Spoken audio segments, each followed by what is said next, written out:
Nigel Farage. Thank you, Mr Speaker. Smash the gangs. That is what the Prime Minister promised us.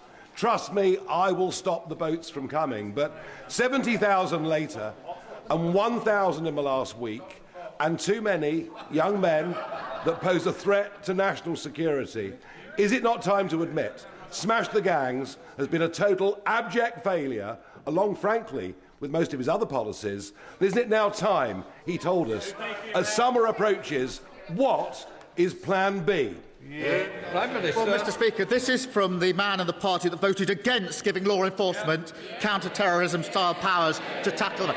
So he wants the grievance, he doesn't want it sorted. And he has absolutely no judgment. He again said, let's join the war, let's all go to war.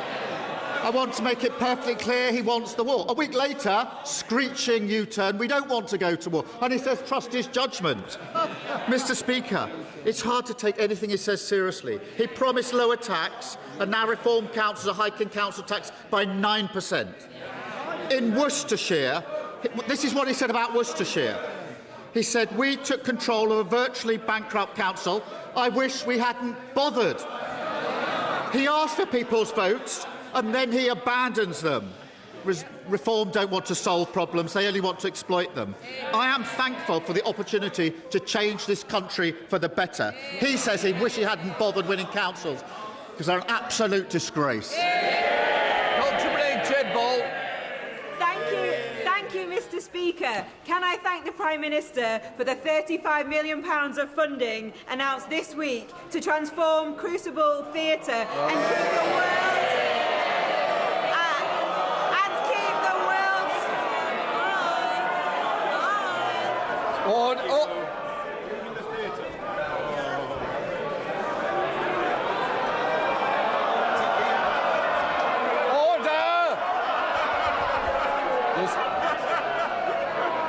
Order! I want to hear this member's question, especially those who are interested in snooker. Dr. Richard. Leader of the Liberal Democrats, Sir Ed Davey. Thank you, Mr Speaker. Can I associate myself with the Prime Minister's remarks about Monday's despicable attacks on the Jewish community? Anti-Semitism has no place in our society, and given the potential links with the IRGC, I hope the government will move faster to prescribe them as terrorists. And Mr Speaker, as a former Secretary of State for Energy who granted licences for oil and gas exploration, can I make a judgment on this argument? The Prime Minister is actually right, and the Leader Opposition is wrong.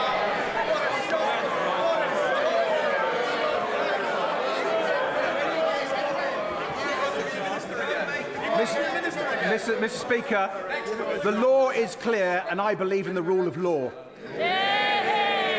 Mr Speaker, just before President Trump posted about his supposed negotiations with Iran on Monday, traders made hundreds of millions of dollars of extra bets on oil futures. This looks like Donald Trump giving his mates insider information so they can make themselves richer, while his illegal war in Iran makes everyone else poorer. This looks like corruption of the very worst kind. Does the Prime Minister share my fear that Trump is making his war decisions based on what enriches himself and his friends rather than what makes peace in the Middle East? Prime Minister. Well, can I thank him for his verdict? At least he's read the law that she obviously hasn't read. But, Mr Speaker, in relation to the traders, we've seen the activity there. What I can say is that all of my decisions are based in the best interests of our country, and that's why I've decided that we will not get dragged into the war, unlike the Leader of the Opposition, and I've decided we will act in collective self-defence of ourselves and our allies. And so I comment on my actions, and they're the principles behind my actions. Red Davey. Mr Speaker, if Trump's war pushes up energy bills by £500, the Chancellor's very narrow plan simply won't cut it. And while I don't fall for the crocodile tears of the leader of the Conservatives, who cheered on this illegal war without a thought for the impact on people's energy bills, And the government is right to reject repeating Liz Truss's blanket cheque approach. But, Mr Speaker, the government can't ignore the millions of families who don't get benefits, who already face a cost of living crisis. So can the Prime Minister at least guarantee to all those families and pensioners that he won't let their energy bills go up by £500 this year? Let me say my verdict. He's right about the Leader of the Opposition wanting to join the war, and she's wrong about that. At least he's read the legislation that I'm being challenged on. It does help. It does help. At least he's right. It was the leader of their party that said, let's all go to war without thinking through the consequences. We're now discussing the consequences. Mr Speaker, in relation to the support, we've made clear the principles, the approach we'll take. We'll keep this under careful review. Energy bills for households are frozen until are capped until the end of June. It's really important I make clear that that's whatever happens in the conflict, because I know the public are concerned about that. We will then put in place appropriate support and look at how we put the principles behind it. Durham Paffey. Thank you, Mr Speaker, and can I associate myself with the Prime Minister's remarks on the terrible Golders Green attacks?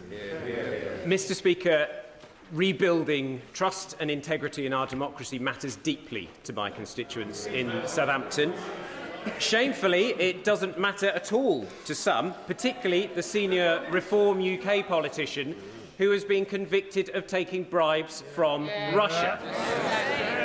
Does the Prime Minister agree that there has never been a more urgent need to defend our country from hostile forces who would try to undermine our democracy?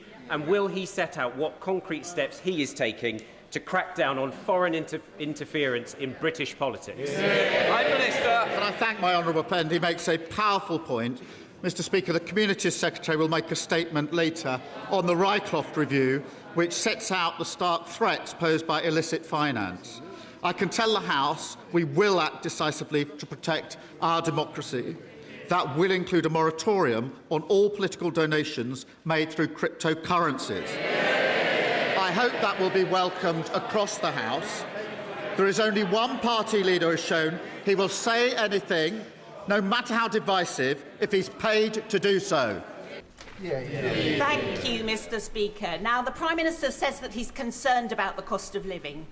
So can he explain why he allowed his government minister to give permission to reform-led Worcestershire County Council to inflict that 9% council tax hike on my constituents? Mr Speaker, Reform have to take responsibility for their decisions, and they've moved out. John Trickett.